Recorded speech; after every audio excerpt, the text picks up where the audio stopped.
오늘 시편은 그 내용상 일명 선교사의 노래라고 불려지고 있는 말씀입니다. 여기 시인은 구약 선민 이스라엘에게 베풀어졌던 하나님의 긍휼과 구원을 찬양할 뿐 아니라 모든 열방에게도 동일한 하나님의 구원과 은혜가 전파되기를 간절히 소망하고 있습니다. 소원이라는 것은 사람이 마음에서 바라고 원하는 간절한 그런 원함을 말하는 것인데, 그래서 이 소원이 있는 사람은 언제든지 미래지향적이고 또 능동적이고 또 실망과 낙심에 거하지 않고 앞으로 나아가는 삶을 살아가게 되어 있습니다. 더욱이 신앙의 소원을 가지고 있는 사람은 그 소원을 하나님께 두기 때문에 포기하거나 또 이렇게 낙심하지 않고 언제든지 하늘로부터 세임을 받아 앞으로 나아가는 특징을 가지고 있는 것이 신앙의 소원을 가진 사람들의 마음이 되는 것이죠. 오늘 시편 성도는 본문의 모든 열방이 주를 알고 찬양하기를 소원하고 있습니다. 참 넓고 큰 마음입니다. 자기도 찬양할 뿐 아니라 자기 민족만 찬양하는 것이 아니라 세상의 모든 열방의 모든 민족의 사람들이 다 하나님을 찬양하고 영광 돌렸으면 좋겠다 하는 그런 넓고 큰 마음의 소원을 가지고 있는 겁니다. 자기밖에 모르는 사람을 우리는 어리다고 생각하고 또 성숙하지 못하다고 이렇게 표현을 합니다. 왜냐하면 어린아이들의 관심은 항상 자기를 향하여 집중하여 있기 때문이 아닙니까? 영적으로도 마찬가지입니다. 자기만 아는 신자, 자기만 아는 그러한 성도는 어린아이 같은 신자고 성숙하지 못한 신자라고 말할 수밖에 없습니다. 성숙하지 못한 사람의 기도는 언제든지 자신의 문제로만 가득 차 있습니다. 기도는 하되 그 기도가 늘 자기의 범주에 벗어나지 못하고 또 자기 문제들만 가득 차 있습니다. 여러분, 하나님을 향하여 기도하는 많은 그 기도 가운데 이렇게 자기만의 문제를 가지고 기도하는 사람은 기도의 분량이 많을지 모르지만 그 기도가 자기를 넘지 못하는 그 순간 아무리 많은 기도를 하고 또 신앙에 연륜이 있다 하더라도 그 신앙은 어린아이의 신앙이고 성숙하지 못한 신앙일 수밖에 없는 것입니다. 우리의 기도는 담을 넘어야 되고 우리의 기도는 국경을 넘어야 되고 우리의 기도는 세계를 향하여야 됩니다. 여러분의 마음이 세계를 품을 때 여러분의 소원은 더 풍성해지고 하나님 앞에서 더 만족해지고 여러분의 마음의 소원은 하나님 앞에서 복이 있을 것이다. 오늘 시편 성도가 그렇게 말씀을 하고 있는 거죠. 오늘 시편 성도의 찬양과 기도는 자신을 넘어서 세계와 열방을 향하고 있는 것을 보게 됩니다. 크고 넓은 마음을 가지고 기도하고 있는 것을 우리가 보게 되는 것이죠. 2절에 보니까 주의 도를 땅 위에 주의 구원을 모든 나라에 알리소서. 3절에도 하나님이여 민족들이 주를 찬송하게 하시며 모든 민족들이 주를 찬송하게 하소서. 또 5절에도 다시 말하기를 하나님이여 민족들이 주를 찬송하게 하시며 모든 민족으로 주를 찬송하게 하소서라고 지금 말하고 있습니다. 여러분, 이러한 성경적 표현은 하나님의 나라 운동을 확장하는 성도의 선교적 소원을 나타내고 있는 겁니다. 하나님이 선교를 계획하시고 하나님께 선교의 계획과 그 진행을 하시는데 하나님이 그런 계획이 있다고 하면 하나님 저도 그런 소원이 있습니다. 하나님의 그 구원하심 앞에 성도의 계획이 따라가면서 나도 그런 소원이 있습니다. 하나님의 뜻이 거기에 있다고 하면 나의 소원도 역시 거기에 있다고 하는 그러한 찬양이요 감사 내용이지요. 더 나아가 예수 그리스도로 말미암는 신약교회의 복음 선교 운동의 소원을 웅변적으로 예언하고 있는 것입니다. 이렇게 구약의 성도들도 하나님의 구원 계획에 발을 맞추어서 나의 소원도 거기에 있습니다 라고 기도했던 것처럼 여러분, 오늘 신약시대를 살아가는 선교도상에 있는 저와 여러분은 당연하지 않겠습니까? 그러므로 성도의 삶은 선교적 삶의 소원을 가지고 있어야 정상이라 이 말입니다. 우리 그리스도인들은 선교적 삶의 소원을 가지고 있을 때 비로소 넓은 가슴을 가지고 하나님 앞에 믿음의 삶을 살아가는 제대로 된 그런 신앙의 삶을 살아갈 수가 있게 되는 겁니다. 왜 그렇습니까? 이것은 우리를 향한 하나님의 우주적 구원 계획이기 때문입니다. 하나님이 이미 구원을 그렇게 계획을 해놓았어요. 하나님의 구원의 계획이 이미 그렇게 선포되었습니다. 이 하나님의 뜻을 바로 깨닫는 성도는 그 뜻을 맞추어서 주의 도를 땅 위에 주의 구원을 만방중에 알리소서라고 그 뜻에 맞추어 소원의 기도를 하고 있지 않습니까? 여러분, 이러한 소원은 주님의 우주적 구원 계획의 실현과 진행을 기도한 것입니다. 세계 선교를 향한 하나님의 우주적 구원 계획은 신약에만 나타난 것이 결코 아니에요. 선교가 신약에만 진행된 것이 아니고 이미 구체적으로 세계 선교가 나타나고 실현된 것은 성령 강림 이후에 나타난 것이지만은 세계 선교를 향한 하나님의 구원 계획과 그 진행은 이미 구약에도 나타나 있고 구약의 성도에게도 이미 드러내셨고 그리고 그런 마음의 소원을 이미 구약의 성도들도 가지고 있었다 이 말입니다. 예컨대 레위기 19장 33절과 34절에 보니까 거류민이 너희 땅에 거류하여 함께 있거든 너희는 그를 학대하지 말고 너희와 함께 있는 거류민을 너희 중에 나은 자같이 여기며 자기같이 사랑하라. 너희도 애굽 땅에 거서 거류민이 되었었느니라. 나는 너희의 하나님 여호와니라 라고 말하면서 이 땅에 외국인과 나그네로 함께 거하는 사람이 있으면 그를 사랑하고 그들을 자기가 나은 사람처럼 대해주면서 이 말은 무슨 말입니까? 하나님의 사람으로서의 정당한 삶을 살아라 이 말. 그것이 복음 증거의 삶입니다. 시편 9편 11절에 보니까 너희는 시온에 계신 여호와를 찬양하며 그의 행사를 백성 중에 선포할지어다 라고 말했습니다. 하나님은 이미 아브라함에게 이미 세계 선교의 빛을 약속하지 않았습니까? 그 자손이 하늘의 별과 같이 많을 것이고 바다의 모래알같이 많을 것이다. 땅의 티끌같이 편만할 것이다. 이미 하나님께서는 저 창세기 아브라함에게도 이 세상에 하나님의 구원의 선교적 역사가 어떠함을 이미 밝혀주신 것입니다. 이 약속은 잃어버린 아브라함의 자손이 전 세계에 편만해 있는데 그 구원을 위해서 하나님이 계획을 해놓았고 그 구원을 위해서 하나님이 움직이고 있고 그 구원의 계획이 땅끝까지 이르러 복음 증거의 사명을 통하여 주님 오시는 재림까지 계속될 것이다 하고 선교적 사명의 삶을 우리에게 주신 것입니다. 여러분, 이러한 성경 표현은 하나님의 복음 계시가 모든 시대 모든 민족 모든 백성에게로 나가야 된다고 하는 세계적 복음 운동을 우리에게 말하고 있는 겁니다. 가라 하는 겁니다. 너희가 가라고 하는 하나님의 명령이 바로 이 하나님의 우주적 복음 계획 운동 앞에 새겨져 있는 겁니다. 여러분, 요한복음 3장 16절에 하나님이 세상을 사랑했다는 말씀이 이 모든 내용을 사실은 다 포함하고 있는 말이에요. 하나님이 이 세상의 모든 사람을 사랑했다 이 말입니다. 그 사랑에 빠진 사람이 없습니다. 다 사랑했으니까 그 하나님의 사랑 안에 있는 사람에게 가라 이 말입니다. 그 사랑을 전하라, 깨닫게 하도록 하라 하는 그런 말씀이죠. 그러므로 복음은 예루살렘에 머무를 수 없습니다.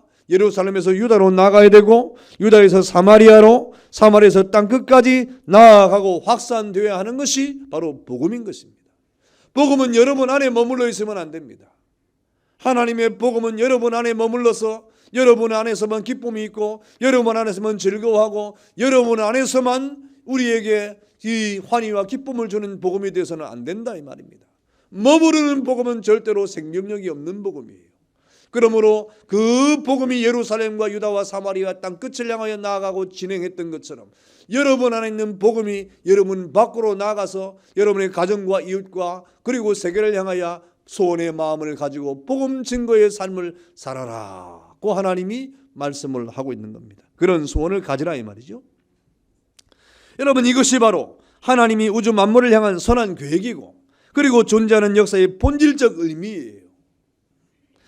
여러분, 그러나 온 세상이 죄를 범해서 하나님의 영광이 이르지 못했습니다. 그래서 이 세상은 그 하나님의 뜻을 깨닫지 못함으로 땅끝까지 그리스도의 복음의 증인의 삶을 살지 못합니다. 그 뜻이 무엇인지 희미해져 가지고 그 뜻을 깨닫지 못해 가지고 하나님의 뜻이 어디인지 모르니까 그 복음적 삶을 사람들이 안 삽니다. 예수 믿는 사람도 사실은 복음적 삶을 살아가라고 그렇게 귀가 따갑도록 우리가 말씀을 듣지만 잘 안 살아갑니다. 왜 그렇습니까? 이 세상이 범죄했기 때문에, 죄 아래에 놓였기 때문에. 우리도 이 세상에 죄악된 세상을 살아가니까 세상에 물들어가지고 세상 일에 바쁘지 하나님의 일 앞에 마음을 두지 못하는 우리의 연약이 있기 때문에 우리 예수 믿는 사람조차도 하나님의 그 뜻을 진정으로 깨닫지 못함으로 선교적 삶의 소원을 갖지 못할 뿐 아니라 그 삶을 살아가지 못하고 있다는 겁니다. 여러분, 그러나 저와 여러분들은 복음을 듣고 온 세상을 향하여 하나님의 나라를 증가하는 선교적 사명을 사는, 왜 그렇습니까? 우리는 이미 하나님의 거룩한 구원의 빛을 받은 사람들이고 선교적 사명을 받은 사람이기 때문에 그렇습니다. 그러므로 하나님의 그 거룩한 우주적 구원 계획 운동 앞에 우리는 선교적 소망을 가지고 선교적 삶을 살아야 되는 것이죠. 그래서 초대교회 성도들은 환난과 핍박 가운데서도 그 시대에 로마인들에게 복음을 전했어요. 로마인들이 이 지배 계급에서 이렇게 이 유대인들을 그리고 예수 믿는 사람들을 핍박했지만 그 핍박을 받으면서 환난 가운데 그 환난 가운데서 복음의 빛을 로마인들에게 복음 전했습니다. 그래서 로마를 복음이 정복하지 않습니까? 이 복음을 받은 로마인들은 저 불란서 사람들에게 복음을 전했습니다. 그리고 이 복음을 받은 불란서 사람들은 잠잠하지 아니하고 그 복음을 노르웨이와 스웨덴과 핀란드를 비롯한 저 스칸디나비아 이 열도의 이 지역에 복음을 전했습니다. 그 스칸디나비아 사람들은 그 복음을 받아가지고 가만히 있지 않았습니다. 그리고 복음을 저 스코틀랜드에 전했어요. 그리고 스코틀랜드에 복음이 확산되는 가운데 그 복음이 중단되지 아니하고 저 아일랜드로 복음이 전해지면서 전 유럽에 복음이 확산된 겁니다. 전 유럽에 복음이 확산된 이후에 핍박이 찾아왔어요. 환란이 찾아왔어요. 예수 믿는 사람들에게 환란과 핍박이 찾아오고 예수를 믿는 그런 자유와 침해를 당하는 이러한 일이 벌어지니까 사람들이 신앙의 자유를 찾아서 대상을 얻어서 미국 저 신대륙을 향하여 복음이 확산되지 않습니까? 그래서 마침내 북미에 전달되고 하나님의 우주적 계획운동 가운데 성령의 인도하심으로 그 복음이 태평양을 건너가지고 우리나라에까지 복음이 증거된 겁니다. 이렇게 복음은 잠잠하거나 가만히 있으면 안 되는 거예요. 복음은 전파가 되는 것입니다. 복음은 증거가 되는 것입니다. 이것이 하나님의 우주적 구원운동의 계획이에요. 잠잠하지 아니하고 가만히 있지 아니하고 중단됨이 없이 그 복음이 전파되고 증거되는 것이 하나님의 계획이라 이 말입니다. 그래서 오늘 시편 성도는 구약의 성도이지만 하나님의 우주적 구원 계획 운동의 그 은을 깨달았기 때문에 그 기도 가운데 찬양 가운데 주여 주의 복음이 전 세계 만민에게 전거되게 해주세요. 모든 세상의 사람들이 하나님을 찬양하도록 하게 해주세요 하는 선교적 삶의 소원을 갖게 된 것입니다. 여러분 지금 이 복음은 이 태평양을 건너온 복음은 하나님의 구원 계획 가운데 마지막 난 코스를 지금 건너가고 있습니다. 공산주의가 버티고 있는 중국과 저 힌두가 버티고 있는 인도와 그리고 이슬람 이 어떤 문화권의 그 모든 이 사람들이 버티고 있는 이 3대 난코스의 지금 산맥을 지금 넘어가고 있습니다. 그래서 마침내 그 복음이 예루살렘을 향하여 또다시 들어가게 될 것이다. 이것이 하나님의 우주적 구원운동의 계획입니다. 여러분 하나님의 뜻은 마침내 복음이 예루살렘과 온 유다와 사마리아와 땅끝까지 증거되는 이것임을 믿기를 축원합니다. 그러므로 성도는 마땅히 하나님의 우주적 구원과 그 계획을 따라서 선교적 삶의 소원을 갖는 것이 정상이라 이 말입니다. 우리가 무엇을 위해서 종을 울리는가? 여러분이 무엇을 위해서 이 땅을 살아가느냐? 하나님은 오늘 우리에게 너희가 선교적 삶의 소원을 가지라 하고 말씀을 하고 있습니다. 여러분 바로 이 일을 위해서 이스라엘이 택함을 받은 거예요. 이스라엘의 택함에 받은 목적이 바로 여기에 있습니다. 오늘 본문 1절과 2절에 보니까 하나님은 우리에게 은혜를 베푸사 복을 주시고 그의 얼굴빛을 우리에게 비추사 주의 도를 땅 위에 주의 구원을 모든 나라에 알리게 하소서. 하나님이 나를 택하시고 우리를 구원하신 목적이 모든 만민에게 구원의 복음을 증거하는 여기에 있음을 깨닫고 있는 겁니다. 여러분 시편 성도는 자기와 자기 백성들이 하나님의 긍휼을 입어 복을 받았다고 고백을 하고 있습니다. 우리는 복받은 민족이라 이스라엘 사람들이 선택받은 민족이라 이 말입니다. 여러분 그들의 선택의 축복이 바로 무엇입니까? 하나님의 얼굴빛을 받게 되었다 그랬습니다. 그 결과 주의 도를 땅 위에 주의 구원을 만방 중에 알리게 되었다라고 말씀하고 있지 않습니까? 여러분 하나님의 얼굴빛을 비추는 것은 곧 이스라엘 중에 하나님의 자기 임재를 했다는 거예요. 하나님이 얼굴빛을 비췄다는 것은 하나님의 자기 임재와 사랑으로 임재했고 구원의 임재와 영광의 임재와 임마누엘의 임재를 나타내는 거예요. 얼굴빛을 두었다. 여러분 이 부모가 엄마가 아이들에게 늘 얼굴빛을 두지 않습니까? 갓난 아이에게 늘 엄마의 얼굴빛이 비춰져야 아이가 자라는 거예요. 요즘에 이 가끔 이렇게 신문이나 TV에서 갓난 아이들을 집에 방치해두고 게임하러 가는 이 엄마가, 정신 나간 엄마가 있어요. 얼굴빛을 아이에게 안 주고 자기를 향하여 이렇게 늘 마음을 두므로 아이를 잊어버리는, 그러면 아이가 어떻게 되겠습니까? 그런 소식이 안 들려와야 됩니다. 그런데 요즘에 그런 일들이 종종 이렇게 참 있을 수 있는 일입니까? 얼굴빛을 아이에게 비추지 아니하는 부모가 어떻게 부모일 수가 있습니까? 하나님이 그 백성에게 얼굴빛을 비췄다고 하는 것은 내가 너를 사랑한다, 사랑의 임재입니다. 내가 너와 함께하겠다, 임마누엘의 임재입니다. 내가 너를 좋아한다고 하는 하나님의 사랑의 고백입니다. 내가 너를 구원하겠다고 하는 하나님의 임재의 표현입니다. 이렇게 구약의 성도들은 하나님의 임재를 맛보고 살았다 이 말이죠. 여러분, 이러한 하나님의 임재가 신약에 이르러서 최고의 최종의 하나님의 얼굴빛이 우리에게 나타났는데 그것이 무엇입니까? 예수 그리스도를 통하여 우리에게 나타난 거예요. 하나님의 사랑의 임재와 임마누엘의 임재와 우리를 사랑하고 우리를 구원하시는 하나님의 그 위대한 얼굴빛이 이제는 얼굴빛으로만이 아니라 실제 사람의 몸을 입고 이 땅에 오시는 하나님의 얼굴빛으로 예수님으로 이 땅에 오셨습니다. 그래서 예수님은 유대 베들레헴 고유의 사람으로 오시고 나사렛 동네에서 30년을 사시고 그리고 33년 동안의 공생애를 통하여 갈릴리에 사시면서 십자가에 죽으시고 부활하시고 잃어버린 아브라함의 자손들에게 구원의 빛과 생명의 빛을 주시고 이 세상의 많은 사람에게 구원의 빛과 생명의 빛을 나누어 주신 분이 이 땅에 사람의 몸으로 오신 예수 그리스도이신 것입니다. 지금은 어떻게 계십니까? 하늘 보좌 우편에 계시고 이 예수 그리스도의 그 구원의 빛과 은총의 빛을 대신해서 성령의 빛이 우리를 비추고 있고 하나님의 말씀의 빛으로 여러분을 인도하고 있음을 믿기를 축원합니다. 이렇게 빛으로 하나님이 우리와 함께하고 있다면 얼굴 빛을 비추는 하나님께서 예수 그리스도의 구원의 빛으로 우리와 함께 하셨고 지금은 성령의 빛으로 여러분의 마음을 밝히시고 그 하나님의 말씀의 빛으로 우리의 길을 인도하시는 참 좋으신 하나님, 그런 인도를 받는 사람들은 선교적 삶의 소원을 가져야 되고 우리가 택함을 받은 이 중대한 목적이 바로 선교적 삶에 있다고 하는 이 진리를 깨닫는 자라 이 말입니다. 믿기를 축원합니다. 그런 은혜가 있어야 돼요. 우리가 신앙생활을 그냥 하면 안 됩니다. 그저 교회 한번 나오고 왔다 갔다 하는 이런 신앙생활로 우리가 내가 신앙인이다 이렇게 생각하면 안 됩니다.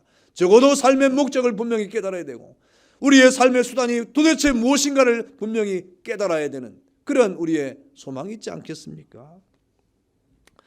여러분, 바로 여기 이스라엘이 만민중의 하나님의 성민으로 택함을 받은 목적이 있는 겁니다. 저와 여러분의 목적도 바로 여기에 있습니다. 바로 이스라엘을 택하신 것은 그들로 하여금 하나님의 세계 선교 계획의 뜻을 이루기 위해서 저들을 영국 중에 택하시고 구원하고 메시아를 약속하고 또한 그 하나님의 은혜를 받게 한 이유가 바로 하나님의 우주적 선교 계획 가운데 이스라엘 백성을 택해가지고 그 일을 하도록 하기 위해서 택했다 이 말입니다.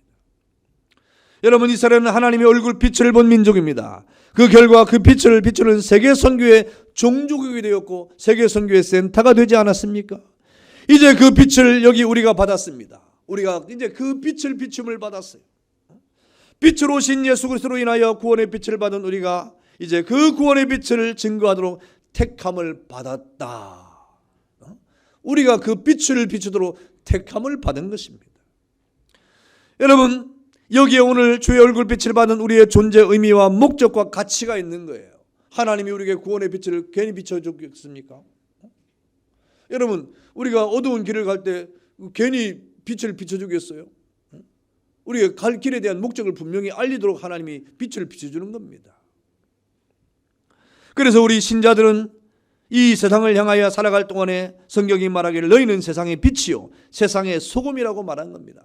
이 말씀을 우리가 설교하고 해석할 때 또 많은 부분에 우리가 윤리적인 삶을 살아가고 도덕적인 삶을 살아가고 세상의 본이 되고 빛된 삶을 살아라 하고 설교를 많이 하죠. 저도 그래 설교를 했습니다만은 그러나 더 원론적인 의미가 무엇입니까? 본질적인 말씀은 선교적 차원에서 쓰여지고 해석되어지고 적용되는 말씀이에요. 너희가 세상의 빛이 되어라는 구원의 빛을 받은 우리가 이 세상의 어두운 세상의 백성들에게 구원의 빛을 비추는 선교적 삶을 살아라고 하는 것이 원론적인 해석이 되는 겁니다. 주의 도를 땅 위에 주의 권을 만민 중에 알게 하기 위하여 이스라엘을 선택하고 저들에게 주의 얼굴빛을 비추게 한 것처럼 우리에게도 세상의 빛으로 비춰지기 위하여 하나님의 얼굴빛을 우리에게 비춰주신 것입니다. 이것이 하나님의 일방적인 궁이 우리가 비춰주세요 해서 비춰준 게 아니에요. 우리에게 그 빛을 달라고 우리가 간구해서 비춰준 게 하나님이 우리를 사랑함으로 일방적으로 내가 너를 사랑한다. 내가 너를 좋아한다. 내가 너를 구원하겠다. 내가 너를 내 백성으로 삼겠다. 내가 너를 택하겠다 하는 하나님의 일방적인 국률의 은총의 빛이 비춰진 겁니다. 주권적인 역사예요. 감히 그 은혜 앞에 반항할 수 없는. 이 땅에 하늘로부터 비가 내리면 이 땅은 돼지가 촉촉이 적셔지고 그 땅은 이 파란 색소를 가진 생명의 그 모든 이 색소를 드러내서 온 땅이 이렇게 푸르러질 수밖에 없는, 그게 불가항력적인 은총이라고 하는 말입니다. 이스라엘에게 오직 은혜뿐이었던 것처럼 우리에게도 오직 은혜입니다. 그러므로 우리 그리스도인들은 세계를 향하여 복음을 전하는 것이 반드시 해야만 하는 하나님의 뜻이고, 그것이 바로 우리의 성직입니다.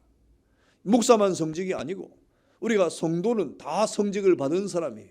하나님의 복음을 전하는 사람으로서의 성직을 받은 사람입니다. 그래서 모든 그리스도인들은 나는 복음의 빚진 자라고 하는 심정이 있어야 됩니다. 나는 그리스도의 사랑의 강권을 받고 있다고 하는 그런 마음으로 복음을 전해야 됩니다. 그래서 바울은 고백하기를 뭐라고 고백합니까?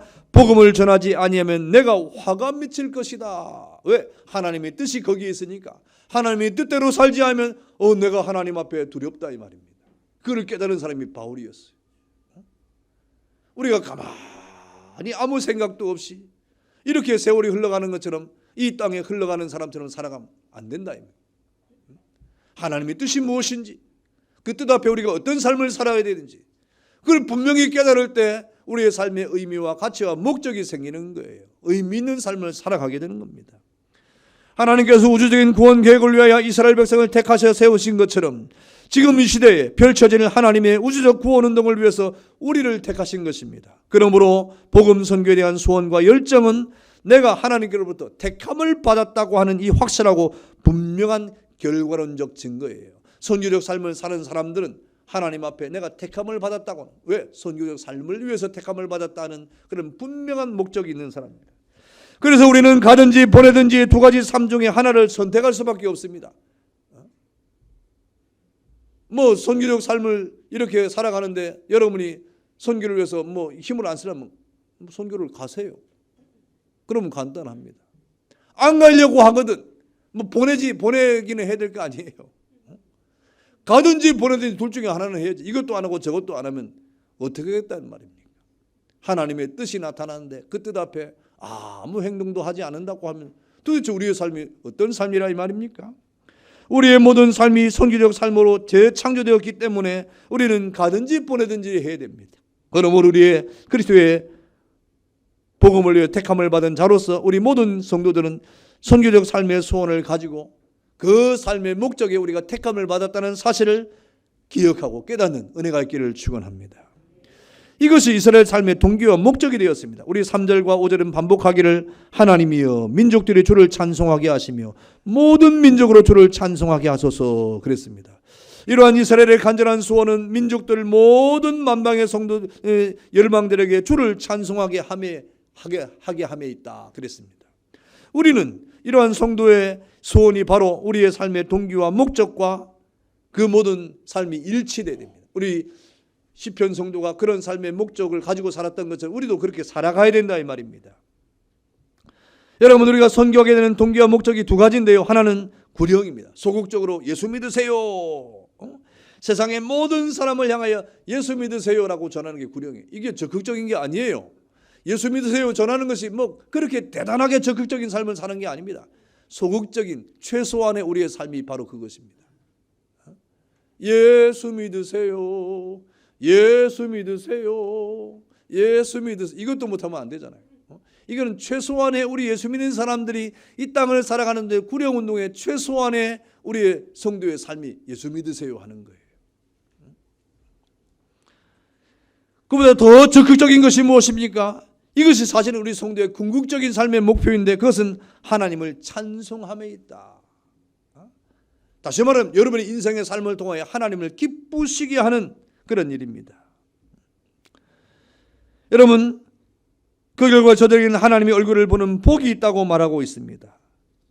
여러분, 하나님의 얼굴이 여러분에게 비칠 때, 하나님의 얼굴이 여러분의 가정을 비출 때, 하나님의 얼굴이 여러분의 직장을 비출 때, 하나님의 얼굴이 여러분의 인생을 비출 때 거기에 평강이 있게 되는 거예요. 그래서 민수기 6장 24절과 26절에 보면 여호와는 내게 복을 주시고 너를 지키시기를 원하며 여호와는 그의 얼굴로 내게 비추사 은혜 베푸시기를 원하며 여호와는 그 얼굴을 내게로 향하여 드사 평강 주시기를 원하노라 그랬습니다.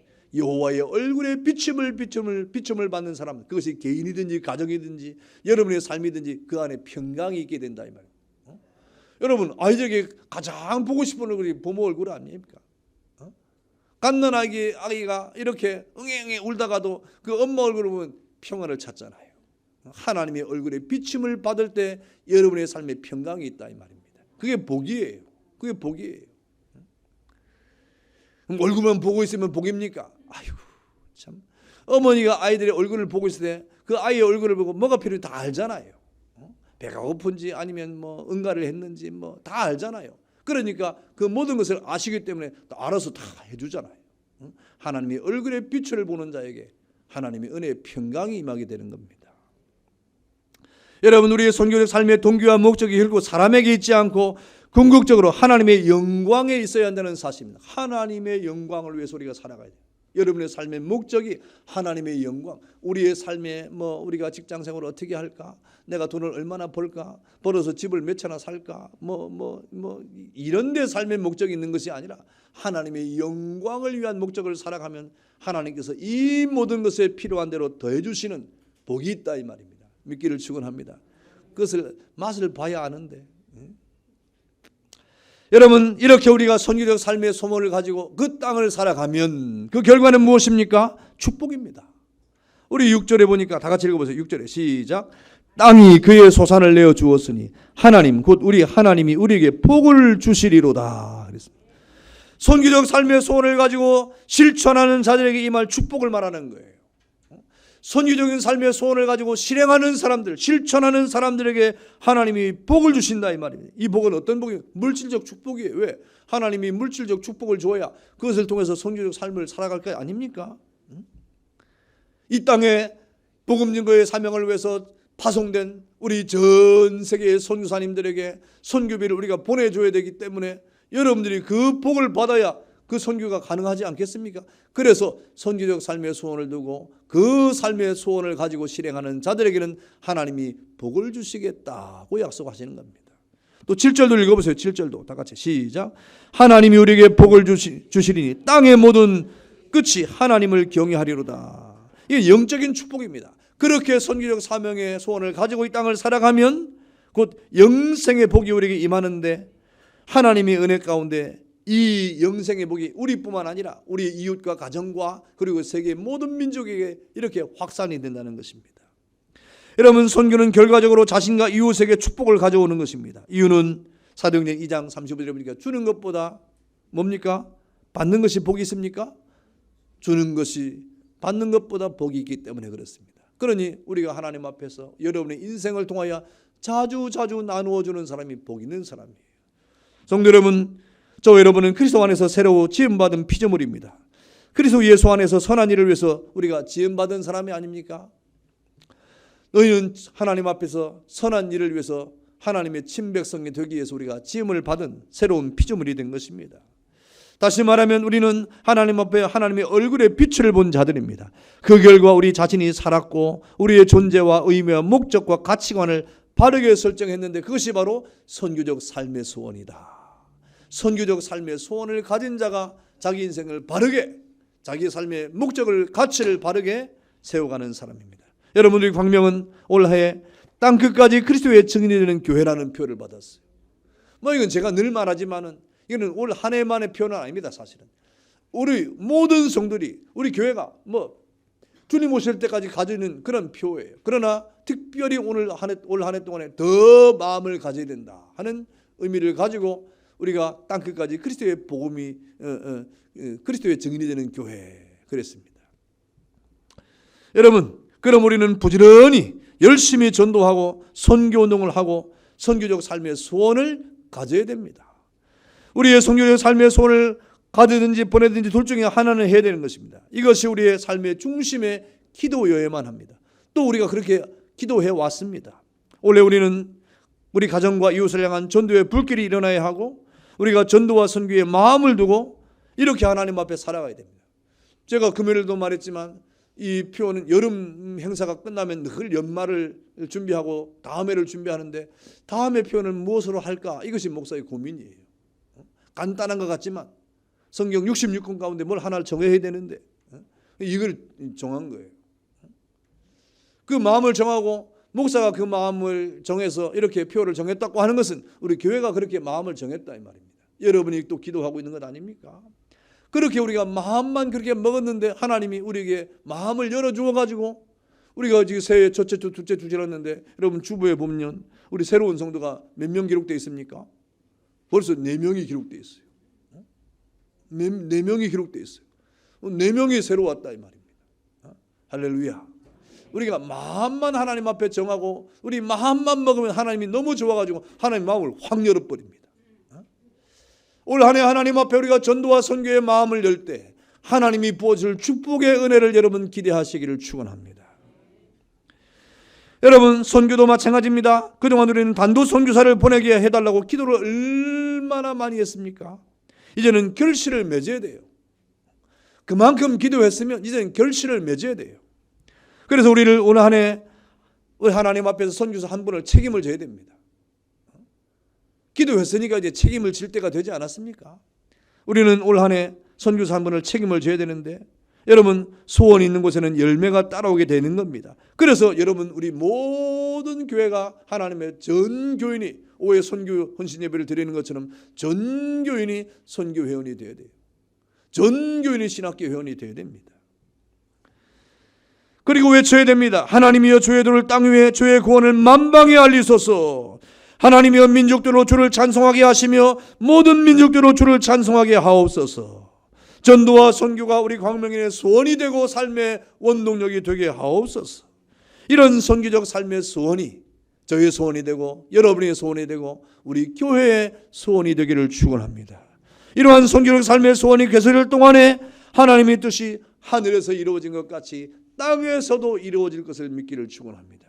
우리의 마음을 먹고 주님 앞에 마음을 열어버리면 하나님 우리를 향하여 마음을 크게 여시고 복을 주시는 하나님이신데 그러한 하나님의 축복을 받는 여러분과 여러분의 가정이 되기를 주의 이름으로 축원합니다.